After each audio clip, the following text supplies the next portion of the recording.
अब पार्ट 2 में हम देखते हैं कि देवा सीधा सैमन से मिलने आता है। वहाँ पर सैमन देवा को राजशेखर के मरने वाला एक वीडियो दिखाता है जिसमें राजशेखर को दयाल ने ही जान से मार दिया था।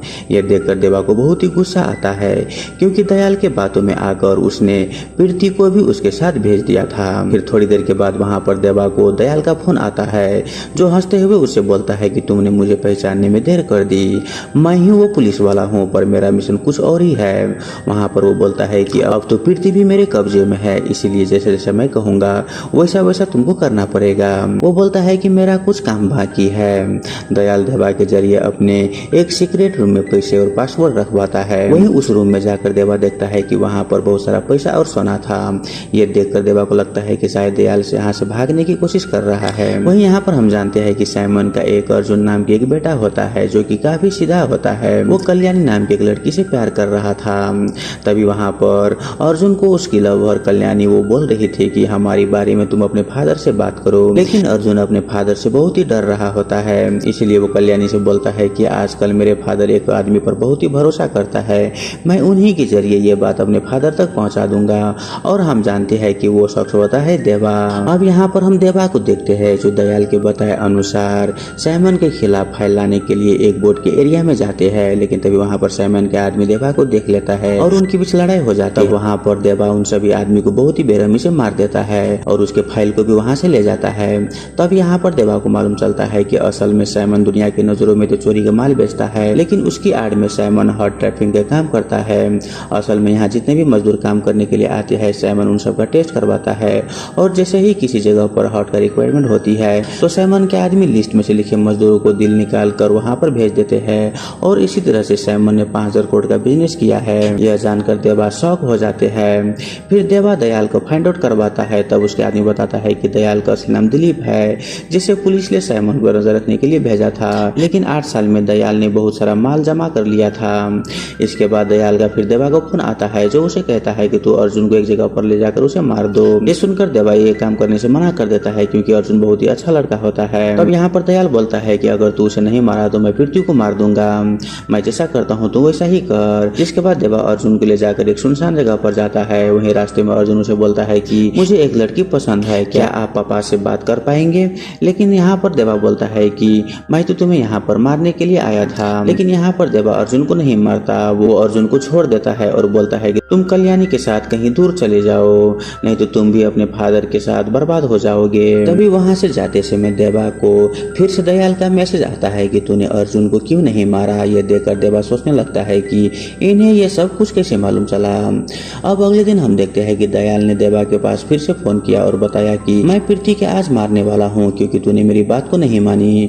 लेकिन यहाँ पर देवा हंसते हुए बोलता है कि बेटा मुझे सब कुछ मालूम चल गया है कि कल्याणी तेरी ही बीवी है। दरअसल यहाँ पर ये दोनों मिलकर अर्जुन को फंसा रहे थे। साथ ही वो सैमन को मजा चखाने के लिए दयाल ने अर्जुन को मारने के लिए बोला था। यहाँ पर कल्याणी और दयाल दोनों मिलकर सैमन के साथ गेम खेल रहा था। यहाँ पर कल्याणी को देवा उसी इलेक्ट्रिक चेयर में बैठा दिया था ताकि वो उसे मार सके। यह देखकर दयाल रोते हुए बोलता है कि मेरी बेबी को तुम छोड़ दो, मैं प्रीति को कुछ नहीं करूंगा।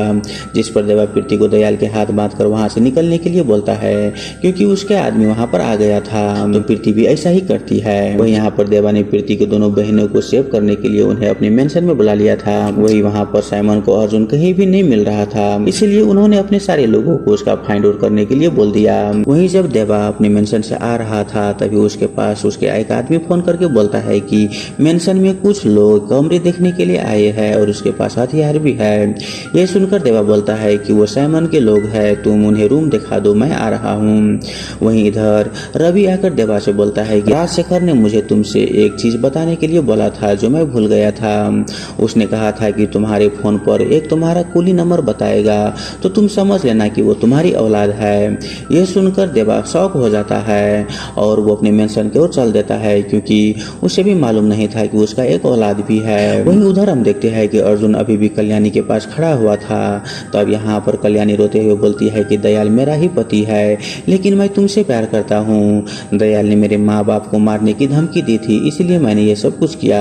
यह सुनकर अर्जुन का दिल पिघल जाता है और वो कल्याणी को उस मशीन से छुड़ा देता है। लेकिन कल्याणी छूटते ही अर्जुन को बहुत ही मारती है। वही जब रवि उसे बचाने के लिए आता है तो कल्याणी उसे जान से मार देती है। है और फिर वो दयाल के कॉल करके बोलती है कि तुम प्रीति को पकड़ लो, मैं ठीक हूँ। ये सुन दयाल भी प्रीति को पकड़ने के लिए निकल जाते हैं। फिर उसकी लड़ाई देवा के आदमियों से होता है जो प्रीति को वहां पर बचाने के लिए आए थे।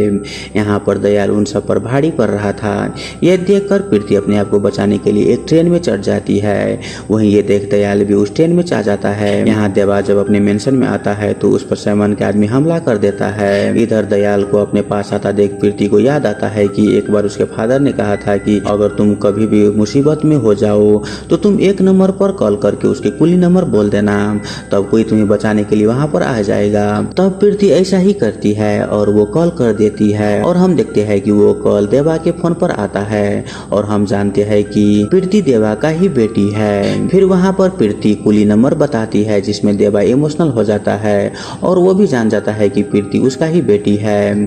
अब यहाँ से देवा जैसे तैसे करके प्रीति को बचाने के लिए जाना चाहता था, लेकिन वहाँ पर सैमन के गुंडे बहुत ही थे जिसे लड़ते लड़ते वो बहुत ही थक गया था। तभी वहाँ पर प्रीति को बचाने के लिए देवा के एक आदमी दयाल को अपने साथ लेकर ट्रेन से कूद जाता है, जिस वजह से वहाँ पर प्रीति का जान बच जाती है। अब इसके बाद हम देखते हैं कि दयाल को कल्याणी का कॉल आता है और बोलती है कि अर्जुन अभी मेरी गाड़ी में होगा, जल्दी से तुम उसे खत्म करके ये सारे इल्जाम देवा पर डाल दो। तब दयाल भी ऐसा ही करता है। वो कल्याणी की गाड़ी में जाकर सैमन को कॉल करता है और बोलता है कि मैं अभी जिंदा हूँ और ये सब देवा का ये सारा प्लानिंग थी। उसने मुझे अर्जुन को मारने के लिए कहा है, अगर ऐसा नहीं किया तो वो मेरी बीबी को मार देगा। यह कहकर वो रोते हुए सैमन के सामने ही अर्जुन को मार डालता है, जिसे देखकर सैमन को बहुत ही गुस्सा आता है और वो गुस्से में अपना फोन ही तोड़ देता है। वहीं यहाँ पर देवा सैमन के आदमी से लड़ते लड़ते बहुत ही जख्मी हो चुका था। तब वो अपने आदमियों को बुलाता है जो कि उसके गैंग में लगभग 18 लोग थे। यहाँ पर वो लोग सैमन के सारे आदमियों को बहुत ही बुरी तरीके से मारता है। वहीं इधर ट्रेन से जैसे ही प्रीति उतरती है तभी उसके पास कल्याणी पहुंच जाती है और बोलती है कि मुझे देवा ने तुम्हें लाने के लिए भेजा है। लेकिन तभी कल्याणी और प्रीति को सैमन के आदमी उठा लेता है। वहीं ये सब देखकर कल्याणी यहाँ पर कुछ भी नहीं कर पाती। अब सैमन भी दयाल को फोन करता है और उसी के सामने कल्याणी को वो जान से मार डालता है। वहीं उधर देवा को उसके आदमी बताता है कि प्रीति को सैमन के लोग उठाकर ले गए हैं, इसीलिए देवा भी सैमन के पास आ जाता है। तब यहाँ पर सैमन देवा से पूछता है कि तू यहाँ पर क्यों आया है, मुझे शुरू से बता दे क्योंकि मैंने तुझे पहले भी कहीं पर देखा है। यहाँ पर देवा कुछ भी नहीं बोल रहा था। ये देख गुस्से में सैमन अपने आदमियों से बोलता है कि प्रीति की यहाँ से तुम लेकर जाओ और ऐसे ही मैं कहूँगा तुम इसका दिल निकाल लेना। यह सुनकर देवा बोलता है कि तुम ऐसा बिल्कुल भी मत करना, मैंने अर्जुन को नहीं मारा है। लेकिन यहाँ पर सैमन उसके बातों को नहीं मानता और वो बोलता है कि मुझे सिर्फ सच सुनना है। तब देवा बताता है कि पहले मैं कुली था और एक सेठ ने मेरे साथ 100 कुली को ड्रग्स के केस में फंसवा दिया था, जिसमें से हम केवल 19 लोग ही बच पाए थे। तब मैंने लीडर होने के नाते उस सेठ को ही मार डाला जिसका नाम था जेवियर। यह सुनकर सैमन चौंक जाता है क्योंकि वो उसके फादर था। यह जानकर सैमन देवा पर अटैक करवा देता है, लेकिन वहाँ पर देवा सैमन के सामने ही उसके बहुत सारे लोगों को मार डालता है। इसके बाद देवा यहाँ पर सैमन को भी बहुत ही मारता है। तब सैमन बोलता है कि मेरे कत्ल के लोग तुम्हें जिंदा नहीं छोड़ेगा और वो दहा भी इंडिया आ गया है। लेकिन यहाँ पर देवा सैमन को जान से मार डालता है। वही वहाँ पर देवा के साथियों ने प्रीति को भी बचा लिया था। इसके बाद देवा जाने से पहले पोर्ट को उड़ा देता है, लेकिन तभी उसके सामने बहुत सारे लोग आ जाते हैं और उसके आंखों पर पट्टी बांधकर उसे उठा ले जाते हैं। लेकिन जब इन सब की आंखें खुलती है तो इन सब के सामने कत्ल का लीडर दहा खड़ा था, जो देवा से बोलता है कि तूने मेरे आदमी को मारा, मैं इसका बदला जरूर लूंगा। लेकिन देवा बोलता है कि तुम इसे हाथ तो लगा कर देख। तभी ये सुनकर दहा को याद आता है कि ये तो कुली देवा है जिसने जेवियर जैसे बिजनेसमैन को मार डाला था। वही यहाँ कर दहा के फादर भी देवा को देखकर डर जाते हैं और वो अपने बेटे दहा से बोलता है कि ये बहुत ही डेंजरस आदमी है, इसे पंगा कभी मत लेना। फिर यहाँ पर दहा दयाल को लेकर आता है जिसने सैमन की फाइल कहीं और भेजने की कोशिश की थी। तो यहाँ पर देवा बोलता है कि ये मेरा शिकार है। तब यहाँ पर देवा दयाल से पूछता है कि तूने राजशेखर को क्यों मारा। तब वहाँ पर दयाल बताता है कि उसे सैमन के बिजनेस के बारे में मुझसे पहले ही मालूम चल गया था और वो पर्दाफाश करना चाहता था, लेकिन मेरा प्लानिंग कुछ और ही था, इसीलिए मैं उसे मार दिया। वहीं ये जानने के बाद देवा दयाल को जान से मार देता है क्योंकि दयाल एक करप्ट पुलिस वाला बन गया था। इसके बाद हम देखते हैं कि देवा से प्रीति पूछती है कि आपका कुली नंबर क्या है। तब यहाँ पर देवा झूठ बोलता है क्योंकि क्योंकि वो नहीं चाहता था कि प्रीति अपनी बहनों से अलग हो जाए, इसलिए उसने प्रीति को पता ही नहीं लगने दिया कि वही उसका रियल फादर है। और ये मूवी यहीं पर खत्म हो जाता है। तो दोस्तों आई होप आपको ये मूवी एक्सप्रेशन वाला वीडियो अच्छा लगा हुआ हो। अगर आपको वीडियो अच्छा लगे तो वीडियो को लाइक करके हमारे यूट्यूब चैनल को सब्सक्राइब जरूर कर लीजिए। धन्यवाद।